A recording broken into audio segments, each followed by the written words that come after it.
Welcome to the latest Watercolors Aquarium Gallery podcast, brought to you from the Aquarium Rush Studios in beautiful downtown Grand Rapids, Michigan. My name is Ben. I'm Amy. And I'm Charles. Today we're going to have a showdown. Ding, ding, ding, ding. I will be grading and giving points, and I want you to know that those points mean literally nothing. Perfect. The rules are made up and the points don't matter. Exactly. Hey, Charles, here's a 20. Yeah, I feel like there's an imbalance here if you pay his paychecks. Not like I hadn't thought of that. I think the balance might shift if he wants, might shift one direction if he wants to continue to receive those paychecks. All right, save your threats to off the air. Just remember, I pay your paycheck too. Uh-oh. We'll see if that will continue. Yeah. So what's all the excitement about? Today we're going to settle the age-old debate. What's cooler, South American fish or African fish? Oh, by the way, all of you Rift Lake cichlid bros out there, Yeah, yeah. Yes, it's like we are starting a race and Ben has slashed my tires. Yes, I'm going to be defending the Africans, and we're pulling out about half of the biodiversity in that continent, I think. No, not half. More like 3/4. That's fine. I can play fair. So, I actually went online and I Googled African cichlids versus South American cichlids. Mm-hmm. And I found two debates. But both of them were basically Malawi cichlids versus South American cichlids. And it's such a different... Okay, so there's a really specific reason why we're eliminating the Rift Lake cichlids from this discussion. Please refer to our podcast about the top 5 reasons we hate cichlids. No, I'm just kidding. No, it's that they're kind of their own thing. Mm-hmm. And you can't really talk about Malawi cichlids in the same context as a lot of the Pelvicochromas. I mean, they're so different. Yeah, trying to judge an entire continent, or to paint it with one brush is hard enough without throwing in that it's Nothing else is like that. Yeah, there's nowhere else in the world that's like Lake Malawi, Lake Tanganyika, Lake Victoria. Yeah, it's completely different. I would have had to have included Central American cichlids, maybe. And that's what some of the other YouTube videos that I watched, perused briefly, found out existed, talked a lot about was, let's get into the Central Americans, and Lake Nicaragua is the closest New World equivalent to Lake Malawi. Yeah, that makes sense to me. But the main reason I thought about ignoring all of those, we like plants. Yeah, pretty much everything on my list is plant safe. I would say so. Yeah, pretty much me too. Yeah. So I kind of tried to figure out how to like break down this discussion. Oh, by the way, so here's the format. Amy is taking the side of African fish, and I am taking the side of South American fish, and Charles is moderating. So that was the joke about me paying him under the table. Yeah. Yeah. Amy also pitched the idea that whoever "quote unquote" wins this one has to debate me with Southeast Asia. Yeah, I think that's good.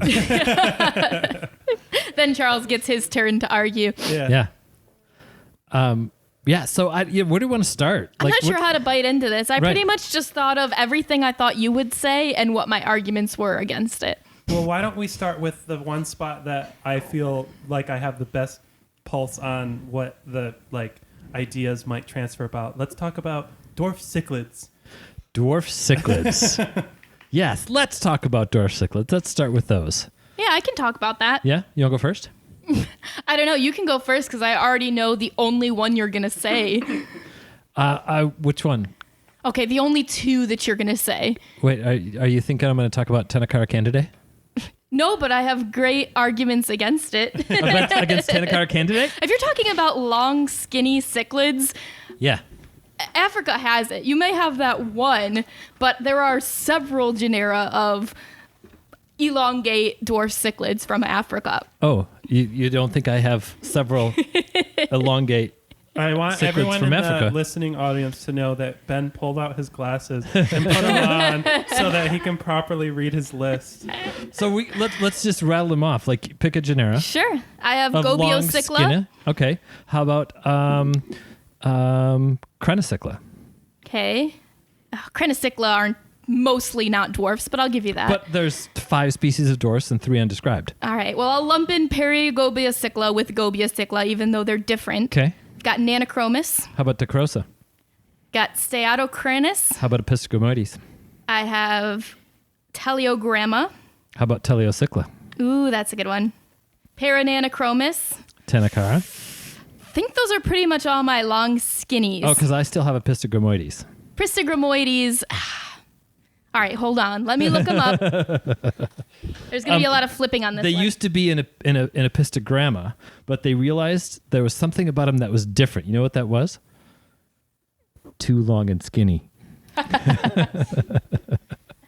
They are a little long and skinny, but if you can call them that, then I can call Pelvicochromis that. Then I can call Episto that. Epistogramma. There we go. Let's cut out the pelvicochromis and the episto for this discussion because I feel like those are a pretty straight ecological comparison. I think they deserve that by themselves. Next. Sure. But let maybe talk about a little bit how would these compare and like how could you keep them in a, let's say, pseudo community or whatever you want to keep them in? I think the biodiversity of the genera that I was discussing, anywhere you want. Okay. Yeah, the nice thing about pretty much any of the fish that I listed is they can all go in pretty similar setups, but a huge variety of them. I would say that's a draw on that because I think that's pretty equal. Yeah. Serious question about this because this is me being genuine and honest for the listening audience. I don't know cichlids very well. So cool. To me, long and skinny usually means faster flowing. With a lot of them, that is true. So does that affect what kind of plants you can keep with them? With some of them, absolutely. Teleocycla is a riverine cichlid from fast-flowing waters. Okay. Tenacara and some of the Crenocyclas, not as much. Yeah, oxygenation. But sometimes they have that body shape for speed, not for like water flow. Right. I feel like that's what the Crenocyclas are like because Yeah, they come for sure. from more stagnant. They come from. So here's an interesting little factoid Sure. I learned about Epistos and Crenocycla. The most diverse genus of cichlids in the Americas is Epistogramma. Mm-hmm. The second most diverse genus is Crenocycla.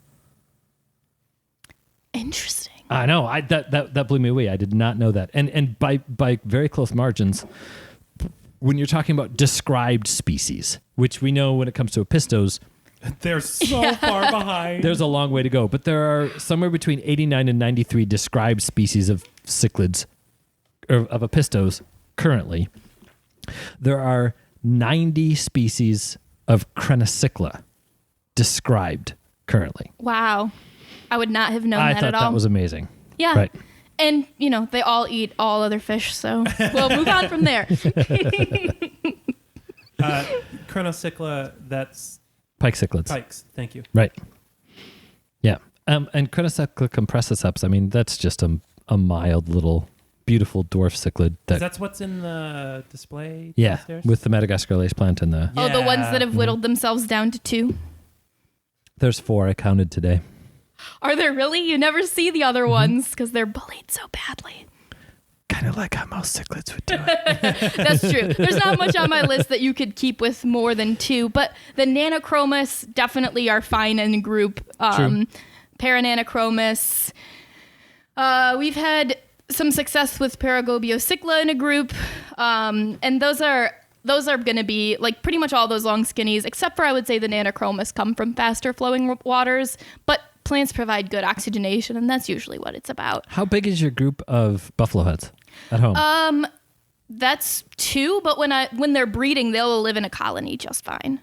They won't bother the siblings won't bother the siblings. The parents won't bother the babies, even when they start to get a little bigger. I'm still blown away from that one tank we had downstairs where you brought in a bunch of fry, and I literally had nowhere to put them. So I put them in with the 2 male buffalo heads we happen to have in the store.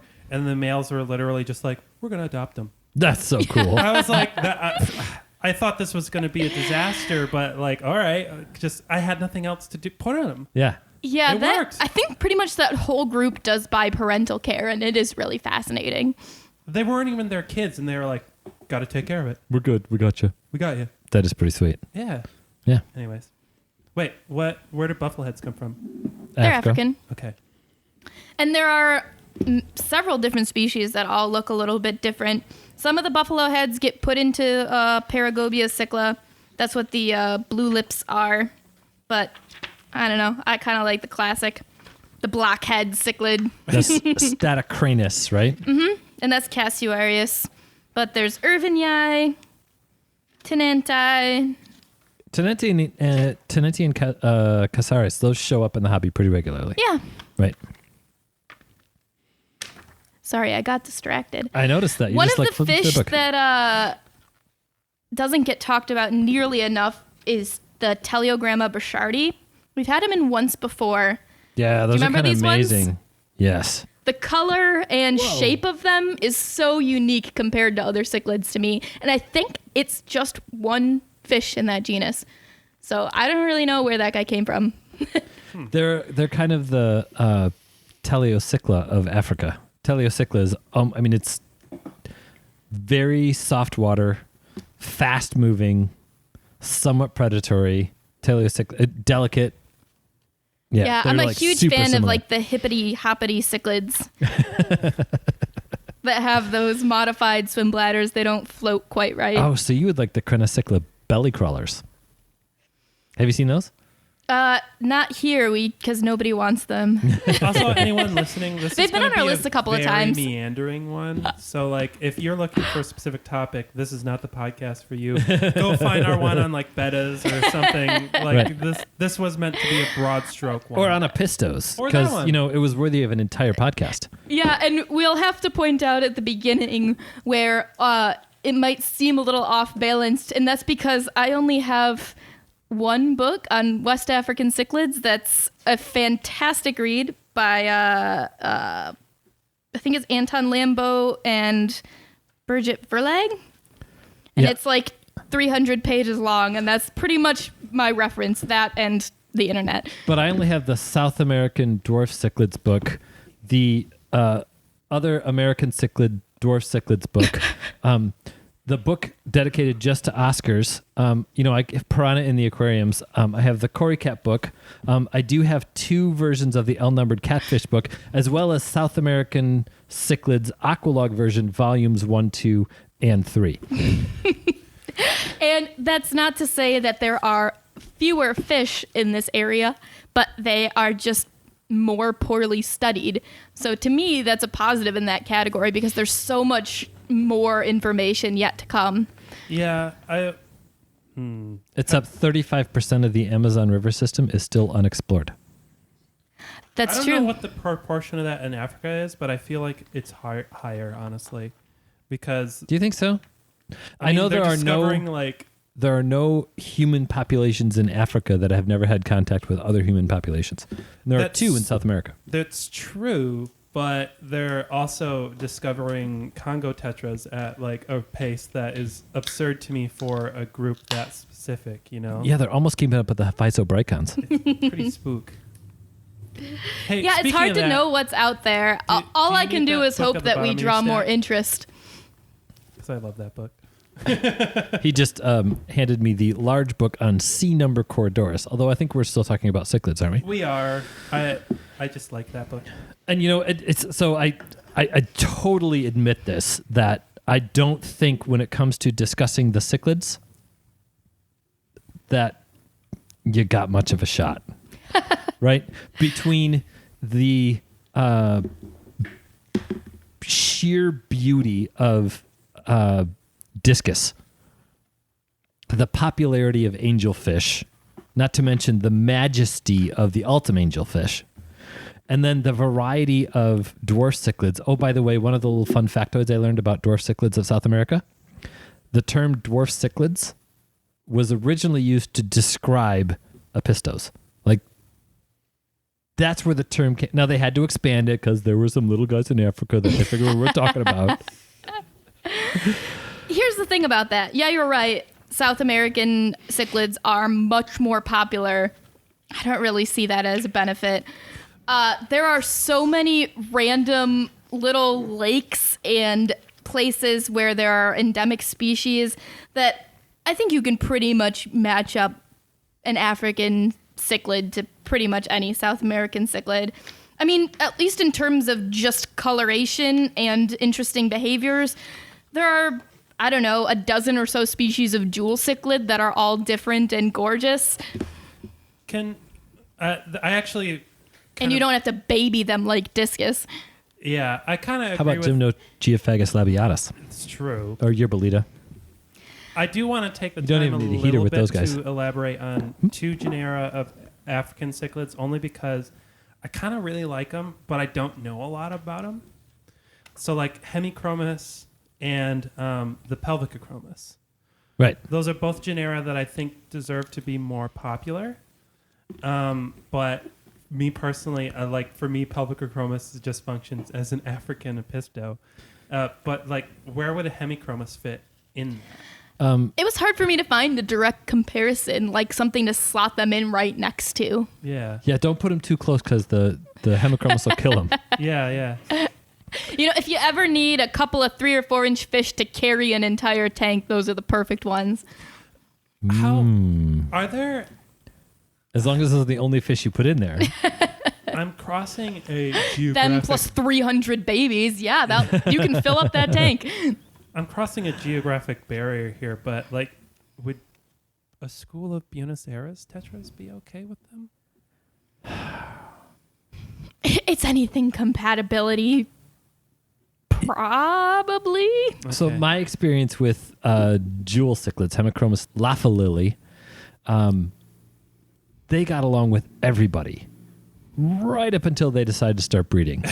And then they killed everybody. Okay. Yeah, I can't speak to it because I don't hear of people trying to keep them like other cichlids. Like if you gave them the same proportion of space as like a 2-inch apisto in a 20 gallon and you had, 2 jewels in a 75 and only large fish that they couldn't eat that could be up and away from them. I don't know how that would work. I've never heard of anybody doing it. I can't talk about a 75. I could talk about a 40 long. And the pike cichlids that were twice their size didn't last. Yeah, but that's cichlids and cichlids. They're Yeah. gonna fight. What about like full-grown giant Daniels? They're kind Yeah. of fast. They're sturdy. Would those be okay? I think that I think I don't know that. Yeah. Okay. I know It's just not how picking people here, keep it. But Right. I'm curious. Yeah. To me, my instinct based on other super aggressive cichlids, I bet it would be doable, but just in the right tank and circumstances. Yeah, probably true. So what kind of parental care do the Hemichromis show? Fantastic. Strong. Are they biparental? I believe so. Yes. Yeah. Are they as potent as a convict? I would put them up there with a convict, although they don't do the cross-generational This is going to be my next family question. group. I've actually never kept jewel cichlids, but it's on my list. They're cool. Just to And- I want to play with them and see what you can do with them. Yeah. It's an unmatched red. I don't know how to do that red So anywhere else. And there are a number of species that all look a little different. So my takeaway from this is Hemichromis would be great for if you're really interested in the behavior of parental fish. Yeah. But if that's all you want in the tank, although, as you said, convict cichlids do have multi-generational parental Right. care, so that exists there too. Right. But convict cichlid is not a South American cichlid. It's not. Oh, it's Central. Central Central. American, so we Yep. can't So even that's talk not a about point for those. you. No.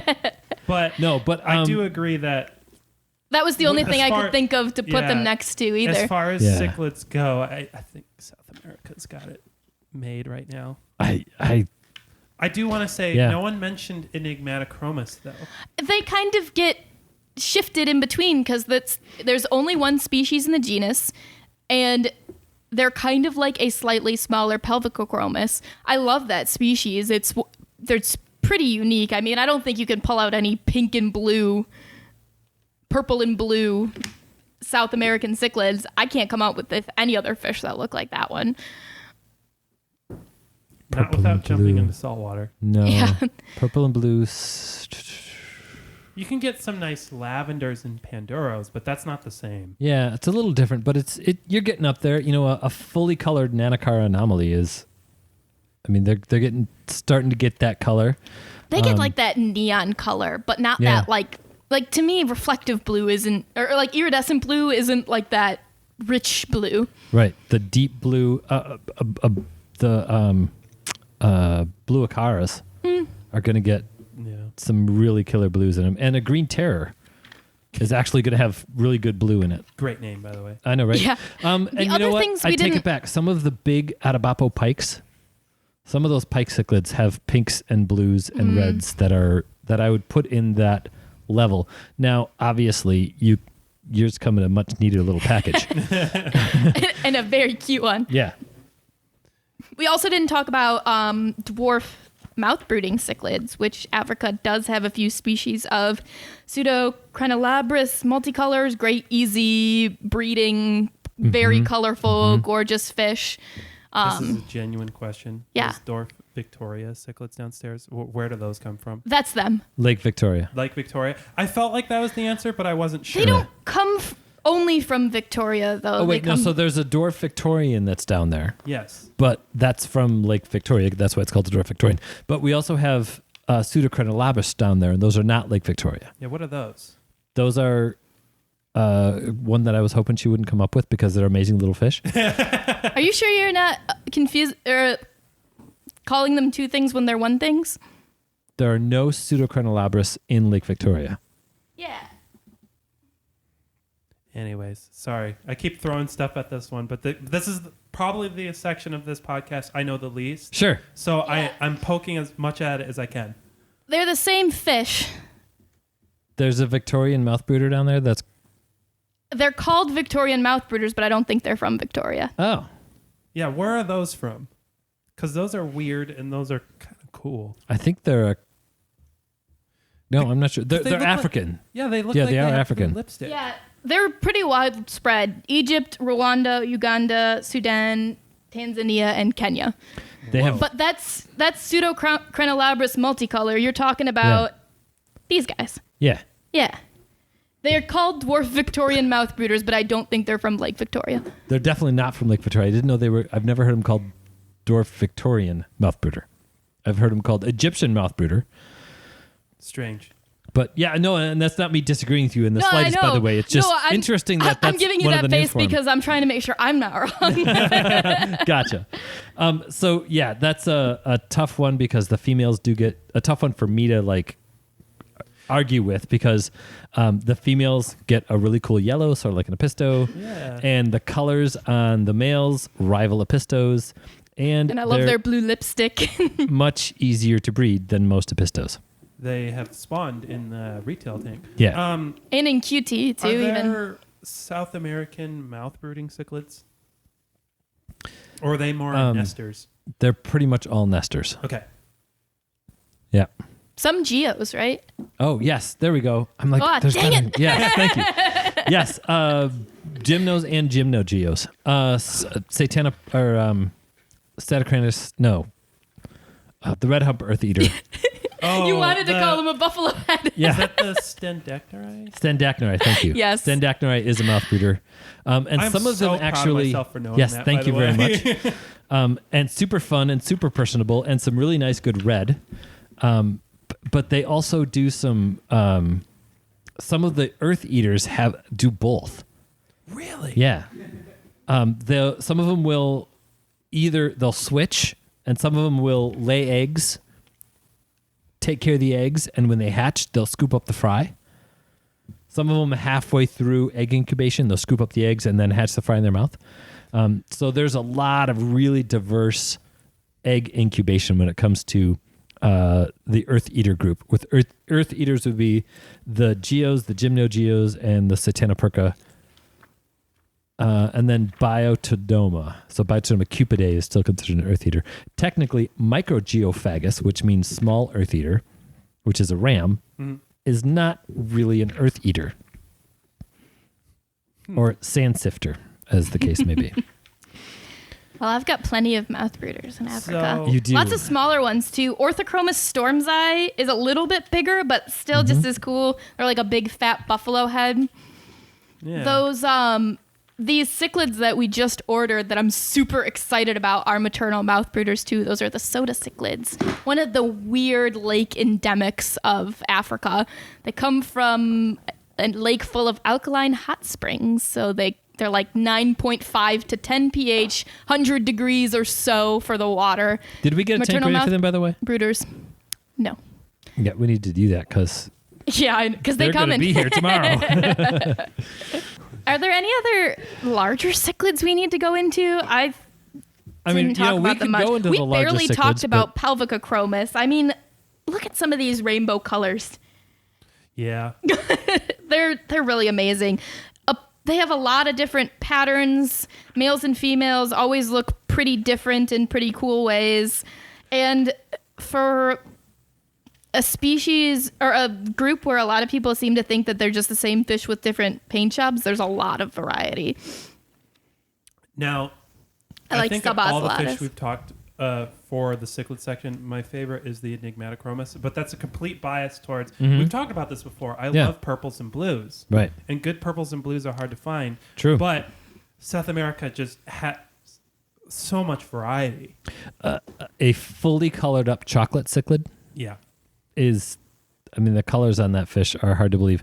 And I guess I shouldn't have to say fully colored up on all of these because that's kind of what we're talking about is Yeah. fish that are they're showing the colors. So adult mature green terrors, adult mature.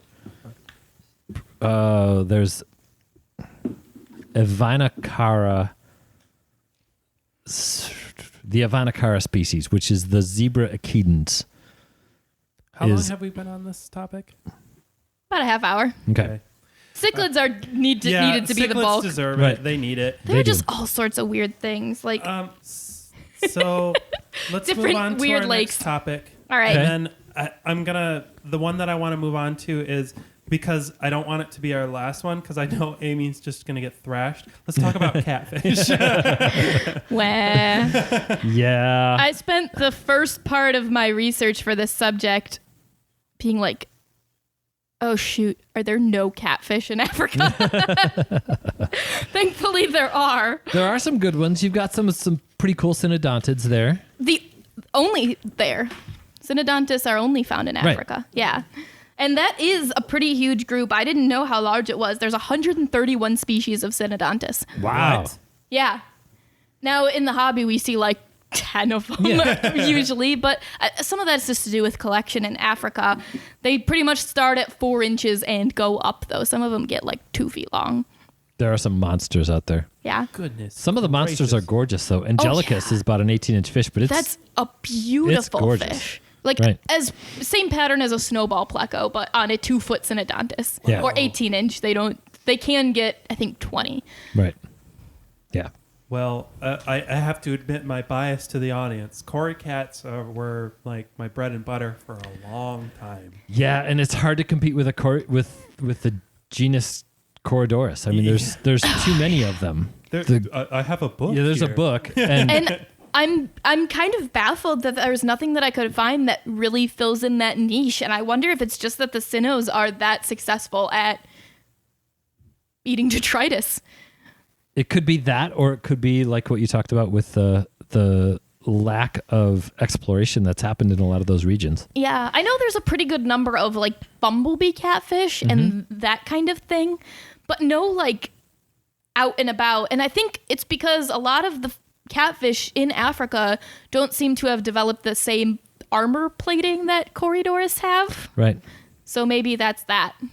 A lot of the ecosystems in Africa are made up of all these little streams and rivers that flow out to the ocean. And when we're talking Yeah. about the Amazon River system, we are talking about just such an incredibly massive river system, an incredibly diverse river system that there's no place like it in the world. There's nothing even close. Yeah. And so over 250 different described species of Corydoras, with probably another 100 undescribed and who knows how many undiscovered yet. Over 800 species of loricarids. Yeah. Right. With, 5 other catfish groups that we could get into and talk about 50 or 60 other different species. Yeah. I really just wanted to get this one out of the way because I felt like this one's pretty quick because I was like, I don't feel like... I don't have a leg to stand on much Africa here. doesn't have a good counter, but I still feel like, catfish are really cool. I love them. I was surprised to find a pretty decent... You can't call it a comparison to loricarids, but there is a fairly large genus of suckermouth catfish in Africa. Really? Yeah, it's the Chiloglanus, and there's 64 species. I'd never heard of them. Yeah, they're pretty cool. They're basically plecos, but not armored. What? Wow. Can you bring up a picture? Yeah. I have never heard of this. Neither had I. Thank you, Planet Catfish. And were you able to see if there were any of them in the hobby? A little bit. A little bit. A brief glimmer of hope. Yeah, where's the good one? See? Wow. It's like a squishy pleco. That's exactly what it looks like. It looks like a cross between one of the Siamese algae eater groups and a pleco. Yeah, I don't know. That kind of tickled me. Whoa. Huh. Can you say that genus name again for people listening? It's Chiloglanus. Chiloglanis. Okay. Because having two of the three of us have no idea what that was. Yeah. We needed to specify what we're talking about. Yeah. Wow. Yeah. And it's the type of thing where, okay, Planet Catfish has it, quote unquote, species. There are 64 of them. There have to be more out there. There have to be. Just waiting for somebody to find them. Yeah. Yeah, All right. That was my only counter, but I thought it was really cool. All right. We've been wailing on Amy. What do you want to move on to next? We'll give you a choice. What's the other one we want to get out of the way only in her favor? Yeah, I know. I think I might wait and drop that bomb just when I really need to turn the screws. Are you really going to do that? I'm going to do it. I'm going to say this, though. I went into this with the bias of South America is going to thrash Africa. Amy's putting up a way better fight than I expected. All right, well, this I think is maybe... Because we're going to get buried into... cichlids is just a matter of preference. There are some pretty wide differences in the types of characins you'll find in Africa and South America. I think that's absolutely true. And maybe you might have it for numbers, but man, I feel like I have it for flash. You got some shining stars out there. Yeah. So maybe we should approach characins not in diversity, but how can you keep them? What kind of kink would you keep an African characin versus a South American? And then that we can decide, you know what I mean? Yeah, I think that's where South American characins would have an advantage because I think because of the diversity that's there, you can find a South American characin for a lot more circumstances than you can find an African characin. Maybe, but that also might have to do with the commercial availability of hardy captive bred fish that haven't been plucked out of the wild in a while. Actually, I wasn't referring necessarily to hardiness, but ecosystems and tank types. Like a vast majority of the currently available African characins are the Congo tetra type. Yeah. That are all going to need a tank in the Congo tetra type. There are very few, if any, that you're going to keep in a 10-gallon tank or smaller. Yeah, there's the notable dwarf characins are going to be the jellybean tetra, the Adonis tetra, and the smaller darter tetras for Africa. Those could all be kept in a 5 or 10-gallon tank just fine, but there's not as much of a variety of them. Tucanos and neons and embers and Paracharodon similis, and the list goes on with ones you can put into a 10-gallon aquarium. But for looks, I'd put those three up against pretty much any of those. Not the neon, maybe, because you just can't match that iridescence. Right. But any of the others. A jelly bean tetra is gorgeous. That orange color is beautiful. So you've got to get into that uniqueness with the jelly bean tetra, and the crystal tetra out of South America, I would put right up against that fish without a problem. Or a Tucano. So I want to go back to a specific point you said and just kind of clarify a little bit or elaborate a little bit on. You were talking diversity of fish that you can keep in kerosins. Yeah. And me personally, I process that as like, and I'm just trying to make it more relatable. The diversity being, the types of tetras you can keep are vary from, Ember tetra to Buenos Aires tetra. Yeah. How big of a tetra can you get? What's out there? Well, a kerosin or a tetra? All right, let's say kerosin. Let's say Because there are kerosin. piranhas that are kerosins that Yeah. get 3 feet long. Damn. And they'd eat all them little bitty kerosins from Africa. Yeah. I didn't research much of larger ones because that's just not where my mind goes. Right. Yeah. But the Arnoldictes, the red stripe African tetra, is pretty badass. Oh, I know that fish. Yeah, it's got the kind of like rainbow coloration and that really cool pattern. Whoa. Yeah. That's like a 4 or 5 inch tetra. Is this fish predatory? Yeah. Moderately. For things that can fit in its mouth. But we've kept it, Yeah. like when we had it, we kept it in with other fish just fine. Because that looked. But To it me, does that- have that very aggressive look about it. That fish looks like someone stuck like a weird paint job on an exodon to me. I think they painted Oh, an yeah. Exodon tetra like a Congo tetra. Yeah. Yeah. That's exactly what I was Yeah. thinking. Totally underrated fish. I never hear anybody talk about it. I think as far as predatory kerosins go, I think, and this is me jumping in and putting in my 2 cents, and you guys, I want to see if you guys can counter it. I think as far as predatory kerosins go, I think exodons are by far the most underrated. Have you seen Catapry and Mento? I have. I still like the exodons Okay. better. Because here's the thing. That is the only kerosin off the top of my head that I'm scared to put my hand in. Yeah, I hear you there. Yeah, this is not the podcast where I'm going to admit I love piranhas, but But with 40 different species, They're cool. They're cool. They just don't scare me. If you Right. want a fish that's scary and badass, I feel a clownfish, right? yeah. Oh, right. I feel like that, like exodons. There are a few things I can think of in an aquarium that genuinely terrify me to have to work on, like that thing can, Yeah, I don't disagree. because they have the personality of a barracuda and a 4-inch body. Yeah, Yeah. they're pretty sweet little tetras. Yeah, Yeah. And, But- oh, by the way, from South America. I know.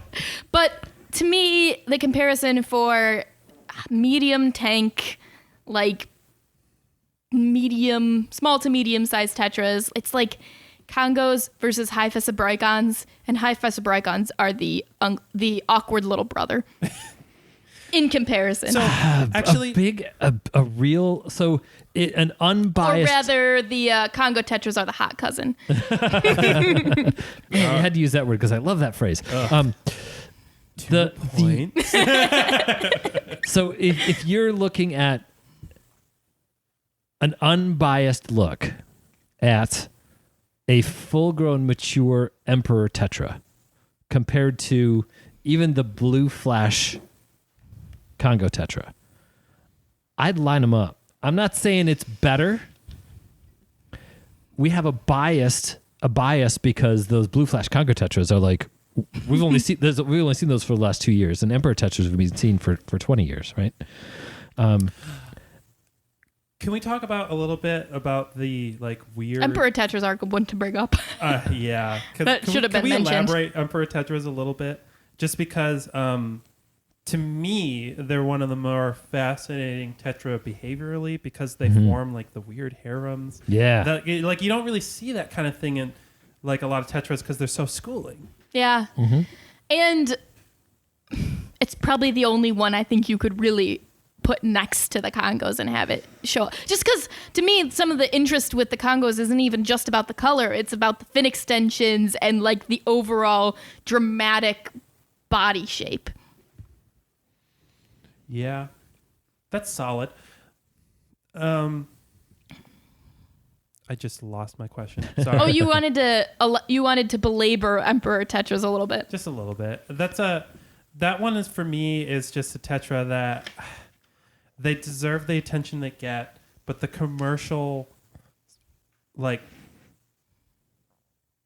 the commercial strains, are just awful. And the only good Emperor Tetras I've ever seen were from private breeders, and this. For me, I really wanted to belabor them a little bit because I'm like, please, if you're listening and you have the space and you look at them and you think, wow, that's pretty, please breed them. Yeah, yes, for sure. For sure. Okay, so other fish that I would put up against some Congo tetras. Mm-hmm. I was glad we had a little sidetrack there because I wasn't really listening to them. I was just thinking of other fish. A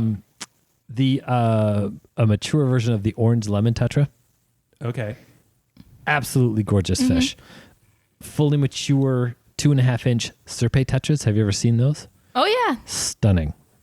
And a red that's really hard to beat. It's a deep color. It's a deep color. Even something like a mature head and tail light tetra. That's an iridescence that you don't get anywhere else. One thing I will point out here, though, is how many mature...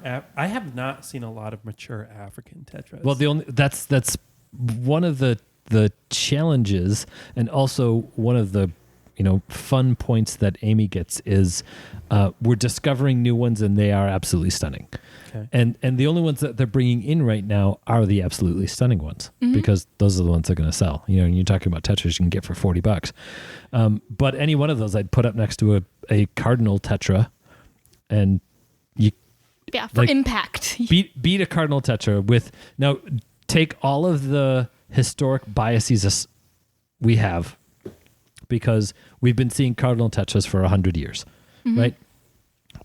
Put any kerosene next to a Congo or to a cardinal tetra.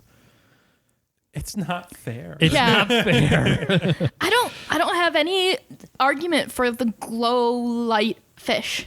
I don't have any of them here, and I don't know if they just haven't been found, because it seems unlikely. There are glow light fish in Asia. There are glow light fish in South America. You know what I'm talking about, that really intense iridescence that shows like it's actually a light coming from the fish. Right. It's almost like Central Africa is a very stable part of the world, and it's very safe for scientists to go to all the time. Yeah.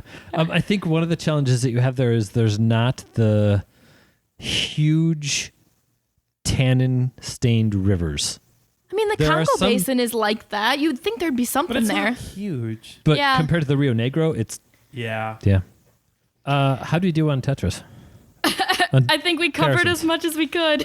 Can we just elaborate just a little bit on, and this is me talking, like encouraging both of you. Sure. Talking about exactly why so much is happening with discovering new Congo tetras right now, and like why that's exciting to us. One of the main reasons is because there are some places in Africa that haven't been peaceful in decades that are actually experiencing some moments of peace. Yeah. I don't know. I just wanted to... Humanitarianism, I just wanted to talk about it a little bit. But also, like, I don't know. A lot of the Congo tetras we've been getting are really cool. And I'm sorry for kerosene, but like, for mid-sized fish... there isn't a South American kerosene that I'm like, yeah, I like that as much as I've liked any Congo tetra we've gotten in, like in something in the 4 to 5 inch range. 4 to 5 inch range. Yeah. Right. A schooling 4 to 5 inch fish. Congo tetras just rail anything. Some of those Congo tetras are absolutely amazing. You got to go smaller and more of them with a lot of the South Americans. Yeah. A big school of Raminos or a big school of any of the Parachirodons. If you're looking for 7 fish that are going to slap you in the face with color, it's hard to beat Congo tetras. Yeah. And for me, I wanted to point out that to me, this kerosenes to kerosenes isn't really an apples to orange, like apples to apples. It's more apples to oranges, because the African kerosenes are just so different. Yeah. Well, I think that's the case though with African fish versus South American that's fish, true. and that's kind of what makes the debate fun. That's why it's And fun. I love, like, because everywhere around the world there are different versions of things that are very similar. We see that in the ocean, where there's like a Red Sea organism that's like a police sketch version of its thing. And it's kind of like that with Africa and South America too, Right. where like, oh, well, that fish looks kind of African. Like they have that different way that they've developed. Yeah, it's true. It's true. All right. I remember getting to that realization with the cichlids that if somebody showed me a picture of a cichlid, long before I had studied them as much as I had studied them, but it just came to a point where you could show me a picture of a cichlid and I could tell you whether it was from Africa or South America, and then even which lake it was from Yeah. in Africa. It's amazing. It's fun. Yeah. What's the next? I was actually going to Category. ask you that. What's the next group you want to talk about? Yeah, it's your turn to choose, I guess. I chose the last group. I'm tempted to call her out, make her go with her one she's going to do at the end. Oh, do you want to be destroyed? Yeah. Yeah. Is it the one where like you're going to get an extreme bias because I'm a particular type of breeder? Well, there's one thing that I think, like, could you even try to answer? And I want to know if you can. What's that? The Nothobronchius. So, okay, here's my... I knew this was coming up, right? So Because, I mean, Nothos. Look it. Nothos. I have Right. circled 10,000 times on my notes. So here's my response.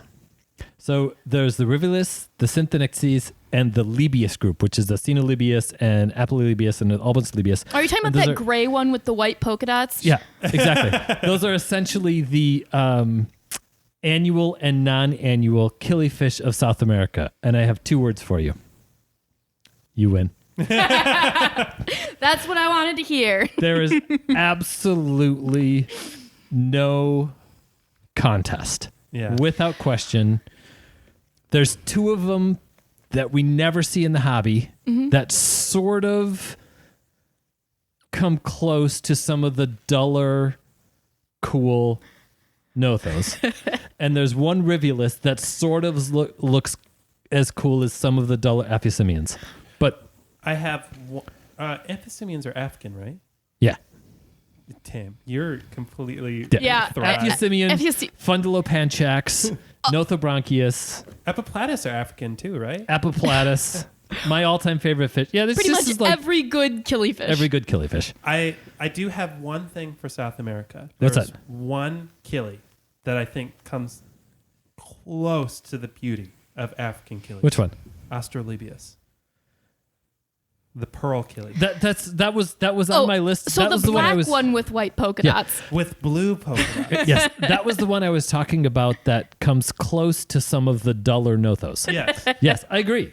Because, and I only want to talk about that one, not because of its beauty, but because of all the killies I've worked with. Yeah. It is the most productive egg-wise. See, I had way more production out of Nothobronchus cortausi than I did. I've never successfully bred a South American annual killie. The pearl killie. And I tried. The And I pearl- tried pearl killies. The pearl Yeah. killie pair And I that tried I've worked- Constance, which is supposed to be like the convict of... Yeah. couldn't do it. So, Astrolabius nigripens. Nigripinus. Thank you. For me personally, that species by itself thrashed the number of fry. I got more from that species alone Yeah. than every Notho I've done I combined. got 80 out of Ricovii. Yeah, not like 80. yeah. I'm just speaking Yeah, personally. and all you got to do is stuff them into bags and then Which is come what you back do to with 'em. apple. Yeah. I mean, they're remarkably similar in how you do them. I've never heard anybody complain that they're not getting enough killies. Man, I sold out of my 200 killifish. Now what? Right. What's Yeah. what's the South American equivalent of a mop spawning killie? Because like Amphis The Rivulus are mop spawners. Rivulus? Yep. Okay. Yeah. And there's one, I didn't even bother writing the name down because I'm like, well, under just the right light, it looks almost as cool as a No, not a gardener. Not that cool. It was just, If you There's squint nothing. really hard and take your glasses off, it might look like a garden Yeah. eye. Quite literally, how many points do you want? Because, I mean, it's... You knew you were going to lose that one Oh, yeah. before we even started. Oh, completely. And I don't mean to take away any fire. If you've got some more... I mean, you just circled No, Nothos. all I did was write note those 2 exclamation points and several circles around it. Yeah, and if I'd written... And then I wrote plus Aphiosemion next to that. And you didn't even write down Epiplatus? You should lose So- points for that. So for the context of our listening audience, my favorite genus of of Achilles are Achilles. Nothos. Yep. My favorite is Aphiosemion, and your favorite is Epiplatus. And they're all African Achilles. Yeah. Right. Nope. I didn't even make it to the Epiplatus. I just wrote, I won Achilles and moved on. You know what my response to that is? Why, yes. Yes, you did. Hey. No question. I've got a couple of small categories left. I Yeah? made a note for labyrinth fish because I've got leaf fish, microtenopoma. Uh-huh. Those are all really great air breathers. Microtenopoma is African? Yeah. I did not know Yeah, that. and Yeah. Sorghii and Fasciolatum are both African. I mean, So is Kingsley. the African lungfish deserves a place There's in that also a conversation. South American lungfish, though. Yeah, but the African one's cooler, I think. The Wait. South American one's smaller. Yeah, but the African one's cooler. Okay, how big of a tank would you need for one of those? 75. Really? Okay, Ben. All right, so you The want to answer to mine is too big. you want to start bringing up some oddballs? yeah, I'm good So- for oddballs. I just want to talk about the one detail about the lungfish I want to talk about. Yeah. Is they're basically as close as you can get to a lobefin fish without being a lobefin fish, I think. Yeah. And yeah. so that's why, to me, biologically, they're interesting. Right. So a point for you. So, there's actually another genus you didn't bring up of killifish, which is the Aplamicthes, No, I which didn't are the bring that up. lampeyes, Oh, yeah, right? yeah. But lampeyes are very closely related to a family of fish that is only found in South America and not found in Africa that's pretty darn big in the hobby. Bacillidae. Yeah. There Yeah. are actually a couple of African Poscilia or Poscilias. Posciliads. Aplamicthes are Yeah. Posciliads, So, right? But they're egg-laying Posciliads. nothing worth talking about. There are no live-bearing Posciliads in Africa. Well, there's Are there live-bearing fish in Africa, though? there's one in Lake Tanganyika, Okay. Well, and it dies. The Tanganyikan killifish is a live bearer. really? Yes. Yeah. So the Posciliads in Africa are egg laying. The killie in Lake Tanganyika is live bearing. Yes. But killies and live bearers, or killies and Posciliads, are very closely related. Yeah, that's a tough one. I mean, you basically say, okay, you either get killies or live bearers, and I mean, how do you make that choice? Yeah. You flip a coin and hope for the best. Right. And then when we're talking about live bearers, are you familiar with anableps? Yeah. I mean, that's Can you talk about them a little yeah. bit? Anableps are the four-eyed fish. A four-eyed fish. They have a divided pupil. So if you see them in the water and they're not swimming around, it looks like you're looking at a frog, because their eyes are divided so they can look equally both above and below the surface of the water. They swim around with half of their eyes above water and half below, so they can look for prey and predators at the same time. Freaky fish. How big do they get? If you can get Up them. to 4 inches, maybe 5. Okay. Yeah, they'd be very appropriate. If we could get our hands on them, they'd be very cool. Yeah. And then I have one specific biological detail about them that I Okay. really love. They have. I'm trying to think of how I want to say this. They have. I know right what you're going to and say, and I got left-handed something to say about genitalia. that, right? They're closely related to Genensia, Oh. right, which is another group of live bearers, some of which have really amazing spots, and they're just a fairly normal shaped live bearer that have dark spots, leopard-like spots all over them. And the reason they're related to anableps is for the same reason you were going to bring up. Yeah. They have certain populations of them that let's say some of them swing to the left and some of them swing to the right. Think about this next time you call yourself a lefty. Right. I think the scientific terminology would be right or left-handed genitalia. You can decide whether you want Nick to leave that part in the podcast. No, absolutely. Scientific terms are because acceptable. That is acceptable, right? And quite literally, the males have a gonopodium, which is a modified anal fin used to deposit sperm in a female. And some of them only swing left because they mate side by side. And some of them only swing right within species. And if you end up getting some and you have males that only swing left and females that only accept left, you got nothing. Yeah. Oops. Right. I mean, left. I'm giggling because, like, every live bear person I've ever known is the type of person who still giggles at the word gonopodium. Right. Right. And I definitely call it a thingy-do from time to time. Thingy-dingy, actually, Thingy-dingy? is the correct term that Pat Hartman. Yes, that's what he... Yes, Pat that's Hartman calls exactly him a what I was thinking about. thingy-dingy. Yes, Pat Hartman, for all you that don't know, good friend and one of the fellows of the American Live Bird Association. Where he's like testing, okay, is she going to laugh at that when I say that? And yes, I will laugh at that every time. Thingy-dingies. Yeah, absolutely. Yep, for sure. Deserves it. Because it's funny. But I don't know. I think I'd prefer elephant nose to anableps. Elephant nose is a good call, but you know what's cooler than elephant nose? What's that? Peaceful pufferfish. Yeah, but if you're going to do just one, a Congo puffer or the similar ones are going to be some of the most fun and most doable in smaller tanks. Wait, where are pea puffers from?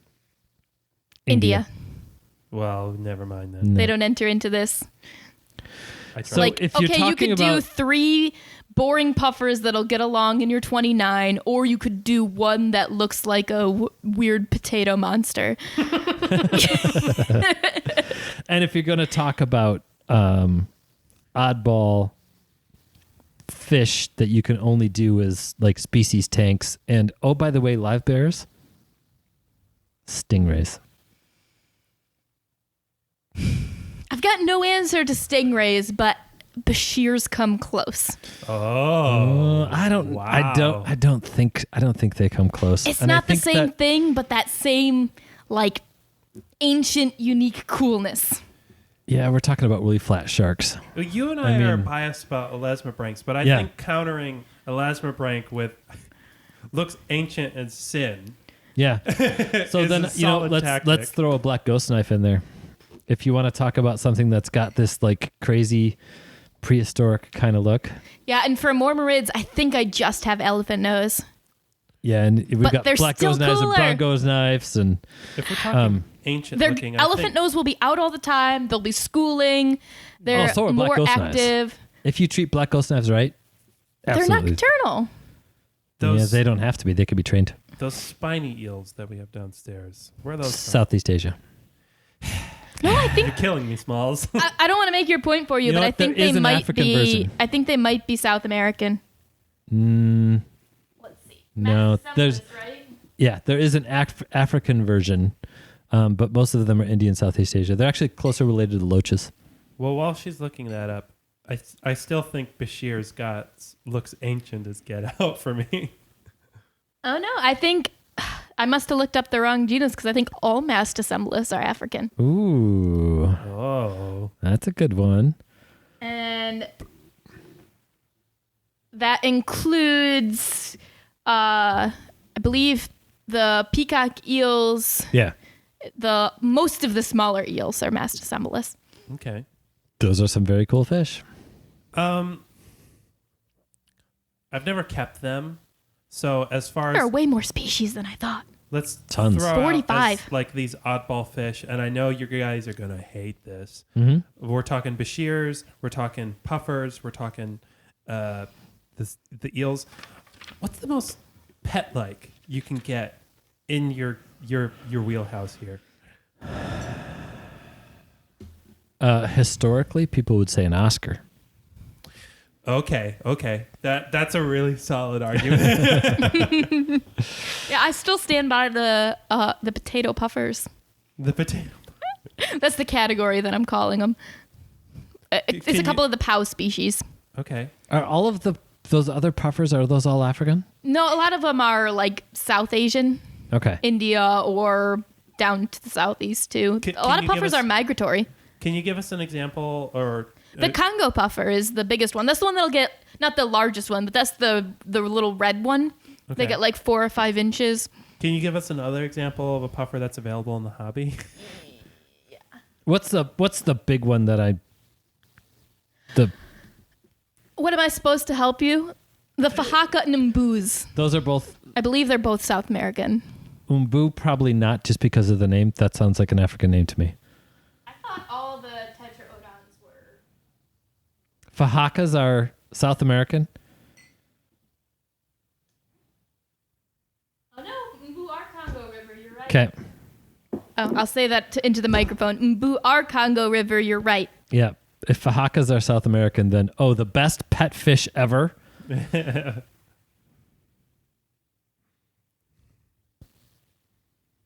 No, the Fahakas are African too. The best pet fish ever.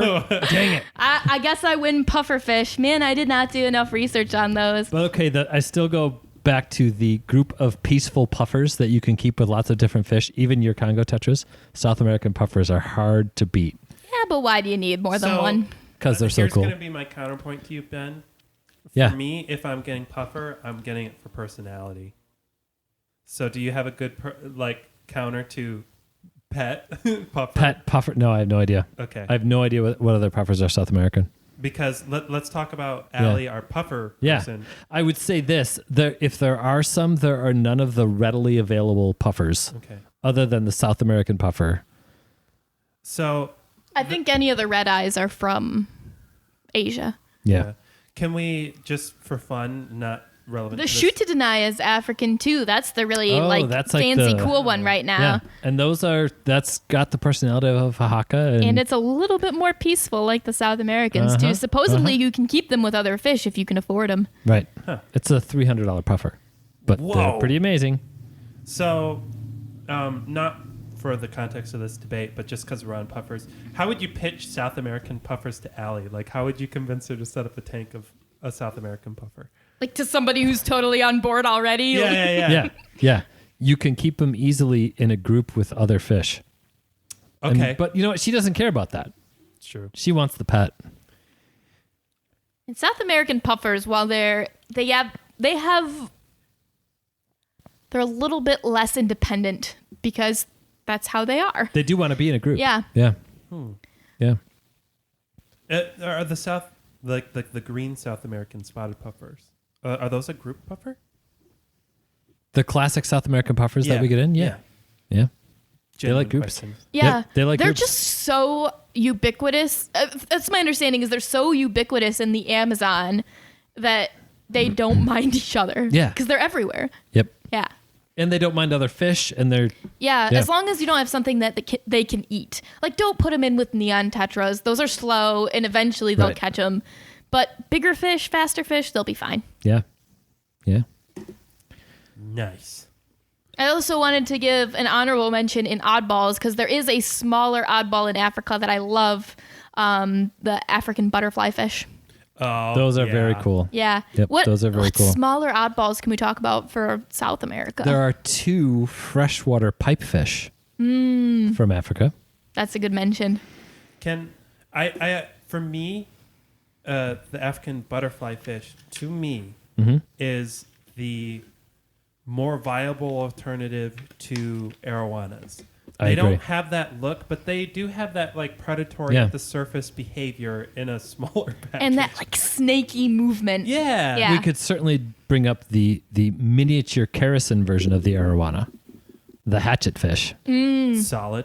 solid fish. That's a good comparison of the two. Yeah. They're not going to have that like, I don't know, moth-like alien creature look. It's true. Yeah, they don't have that snaky body though. Yeah. But they can fly. They can fly. Yes, they believe they can fly. Well, So, I did want to make sure that we talk about plants a little bit, though. I know we. this is a fish talk. I think we're I going to don't keep know. this fish. I have to punish you a little bit there, though. You do? I you mean, were going to bring up. I didn't do anything on plants. here's the thing, though: the Aponogetans and the Crinums. Most of the. No, you're right. Punishing. Okay. Swords. I could live without swords before Valsenarias? the other ones. There are vowels in Africa too. Valsenaria is actually a global genus. Yeah, it's It is a global genus. everywhere. Right. It's here even. Yeah, Valin Americana is. I have seen it in the rivers here. That's all I need. We don't need to go too deep into it, but I felt The like Crinums it deserved and the just a Aponogetans. I cursory- genuinely did not even think about looking into plants. That's okay. Yeah. I needed to get some cheap shots in there. Understood. Are there any crazy show-stopping plants for South America, though? Like, as long as we're on it, like Madagascar lace plant is the one plant that, like, anytime someone walks in the store, they're like, "Whoa, Yeah, is there a South and America?" that and the Crinum calamustratum are both those like weird Yeah. show-stopping oddballs.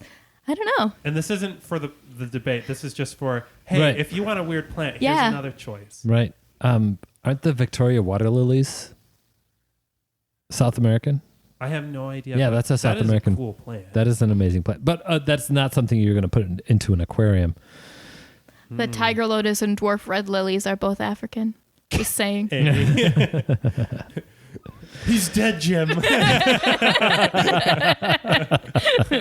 Well said. You can give 2 points to yourself for that 2 one. points to Charles, just for being a jerk. Just for being a jerk. No, and a Nubius. I don't. Here's the thing that I will have to say, that Africa in plants definitely has an advantage because the streams are slower and they don't flood and flush everything out every Right. year. Yeah, and Yeah. that's what happens in the Amazon River system. Yeah. But still, sword plants manage to survive. Because they're... and that's Swords are a great argument. That's going to be Yeah. my pitch towards, wow, as long as you're giving it root tabs, in my opinion, Yeah. what an easy plant, because those things are not... So And the you know what? diversity in color. Here's what I would say. I would actually put the plant argument, to the best of my knowledge, for this reason, in the same category as the Killy argument. Yeah. If somebody and I'm going to do a little side research on this just to make sure, but if somebody said you have to do an aquascape and you can only choose plants from one continent, it would be Southeast Asia, but it would definitely not. It would definitely not be South America. Yeah, I was just lucky you didn't have that. Otherwise, I would not have been able to use this. Because, I mean, Booses, Crips, all right. Yeah. Yeah. So... But I think for bulk of species in the hobby, South America probably has it for plants. Like for number of species. You mean Africa? No, I think South You think America South might America? have it. Because I think they have more of the stems. I don't know. Probably Yeah. not a worthwhile question. Yeah. I almost wanted to bring up like Madagascar itself as just an argument, just because it's such a unique ecosystem. There's so many like endemic species there that are cool. The Madagascar lace plant, some cool rainbow fish species, but It's true. It's amazing. there's There not are a some lot imported out of there anymore. There I are don't some think. cichlids there that are pretty incredible too. Yeah, Is there a I think pla- they've cranked down a little bit on collection. Yeah. Is there a place in South America that has a degree of high endemism like Madagascar has? Like, I know that's not a fair comparison, but like, because South America is more gradient.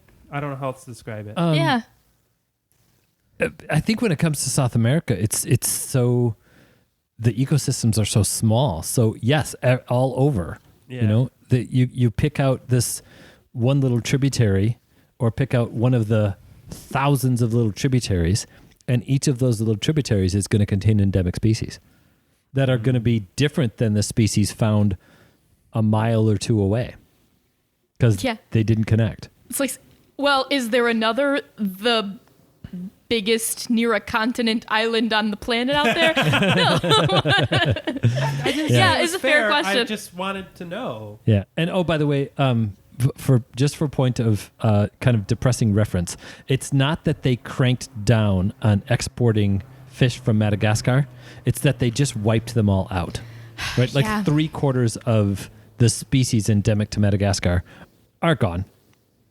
Goldfish are established now. Yeah. Whatever we have from Madagascar is a gift. Yes. Let's leave that there. Yes. Yep. Oof. Yeah. I think, did I talk about everything I needed to talk about? I might have. Do you have like 20 more things on your list? No, we kind of went there. I kind of just focused on a couple of groups and honestly, I'm wanted to see where amazed we go. that the length of my list held out with yours. I was expecting to be done and have you go on for another 20 minutes. I didn't Just want to start embarrass pounding you. her into the ground. Yeah, but also, I mean, I can talk about tilapia species for a while if we want to. Yeah, and if it's going down that road, if you want to go, so here's kind of where I'm gonna like try to sum up what I think, and I'm open to somebody else thinking that I'm wrong and I'm not, but when it comes to cichlids, I don't think Africa comes close. If you have to exclude the Rift Lakes, Which, as a moderator, you have to. yeah, Yeah. Because I cannot touch that. That would have made this entire conversation about that. it would, yeah. And that's probably, you could make the best argument for me being wrong about that with the cichlids, because there are some amazing cichlids from Africa. But I think if we would go, let's make a list of the top 20 coolest from each, excluding the fact that there's vastly more from South America, right? Right. The top 20 from each, I think that I would win like 13-7.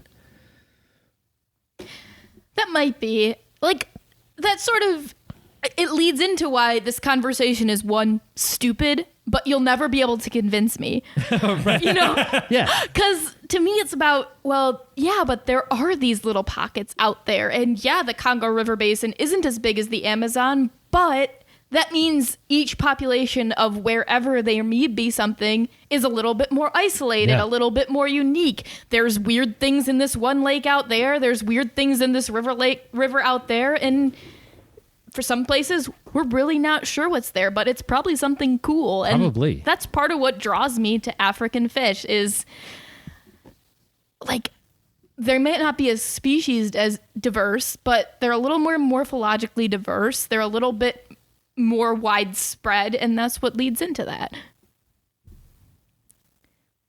True. Hard to argue with that one. Yeah. So you're right, but I'm more right. I think the morphological diversity of the cichlids of South America is greater than the morphological diversity of the cichlids of Africa. Yeah. Especially if you take into account number of species. Right. Hey, Ben, can you give me an approximate count on what your species number in your groups are? I didn't do all of them. I'm just trying to be funny at this point. Yeah, I didn't do all of them. I just know that it was somewhere around 90 described apistos and 90 described cichlid. Those are the two that I focused on there. I think that when you're going into the Characins, man, I think that's going to be a tough call on who's going to win. I'm going to say depends on how big of a schooling fish you want. Yeah. Yeah. And I'm probably going to give that one to Africa. Killifish. Sorry, Ben. Not even close. Not even close. But then I would also lean the same way with catfish. Yeah. Yeah. Between Loricaridae and Corydorus, There's something I don't understand about that. Do you want to know about At least in the Congo River Basin. Yeah. Like I'm Yeah. curious what fills that niche. It's not about filling the niche. It's about the way the ecosystem is set up. Yeah. And it's all these teeny little small streams that have been there for thousands and thousands of years and don't have any way to get from one to the other. Well, I mean, even if there was just one species to me that looked something like what a Corydorus does. Oh, I see what you're saying. Yeah. That's the question. Right. And Like, Right. what I is don't the know what African- the answer is to that. Yeah, what good does what a equivalent. corycat does, but in Africa. But Yeah. but in the Congo River Basin, which is it's not it's not the Amazon. It doesn't have all those, Yeah. but it's still fairly complex and Yeah. it does have some tributaries like that. Some person's going to be listening to this podcast and think we're idiots. Yeah, We can't answer there this must question. be. Right. I mean, like, I'm going to be honest. My research for this was one book and whatever I could dig up on the internet. So I hope somebody knows more about this than me. I'm banking on that. It's a giant continent Yeah. that we don't know that much about as far as the I the mean, fish if concerned. Anton Lamboj is listening, hi. Yeah. Please educate us. Right. We need Ted Judy in on that. Yeah. Yeah. Because he's been to Guinea and Peru. Yeah, I'd collecting. be curious. Yeah. We'll get him here. So did you guys want to know the point system? Yeah, and yeah, what yeah. that was? Sure. Yeah. Let's see how that turns out. Okay, so I gave a point to a group if I thought it either had better options for aquarium inhabitants or if it had more choices. Okay. And then I gave a smiley face for every time someone made an argument that I was just like, I mean, it doesn't matter, but Yeah. I really like that. That was a sweet argument. Yeah. Right. So the breakdown for what I have here is South America got 5 points, 4 smiley faces, and Africa got 4 points and 7 smiley faces. I can live with that. Yeah, I think I can live with that too. One of my favorite points about the big takeaway from all this, we don't have to choose. I know. That's I know. the good news. You could Yeah. do a little bit of both, and you can do it in one tank. Yeah. So here's my thing. You don't have to choose. Also, wow, was this completely pointless? And we learned nothing. But it was fun. Hey, I learned a lot about some learned cool a lot fish. from this Yeah. one. So, there's one other thing that we need to discuss about, a pointless podcast. Mm-hmm. It's our last one. Oh, yeah, you're right. Yeah. Goodbye, everybody. Goodbye, everybody. So we had a request from someone in Sweden asking us to stop doing podcasts. And because of this request, I mean, we have to listen, right?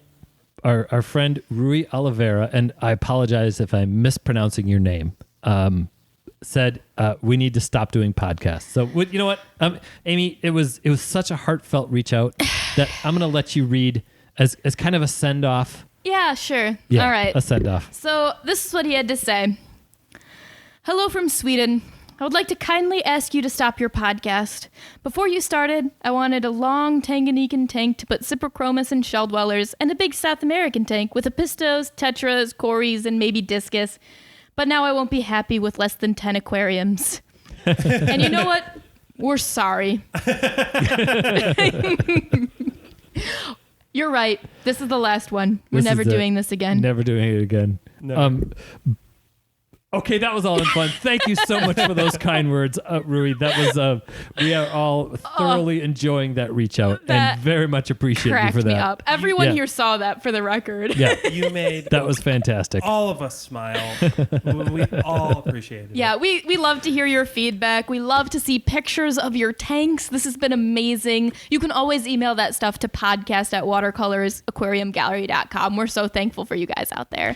I'm sure there's somebody out there who is a South American fish fan going, Ben, why didn't you talk about insert fish here? And you would have totally won. What's that one fish out there from South America that could make me just drop the microphone and walk out of the room? And please, I'm sure it's the same thing on the other side. How could I have made Ben cry? Let me know. I'll try it next time. We're going to post this on Facebook, and we're going to have a poll, shall we say. And the winner of the poll has to debate me with their continent in Southeast Asia. Yay or nay? I think we should do that. I think that's a great idea. Yeah, I think that's fun. Sure. So should Amy defend Africa against Southeast Asia, or should Ben defend South America against Southeast Asia? I think that's a great plan. And remember, we have practice now. We do. Yeah. All right, you guys. Well, we'll definitely take this to Facebook. Keep the debate going. Keep it civil. And check I us. tried. It's all in fun. I had so much fun with this one. Me too. And check us out on YouTube. We might do a little condensed version of this. We've talked about having a guest on our YouTube channel. Yeah. And Facebook, Instagram, you know where to find us. I did really have a lot of fun with this one too. Hopefully you guys did as well. And thank you so much for listening. Let's have lots of fun and keep those hands wet.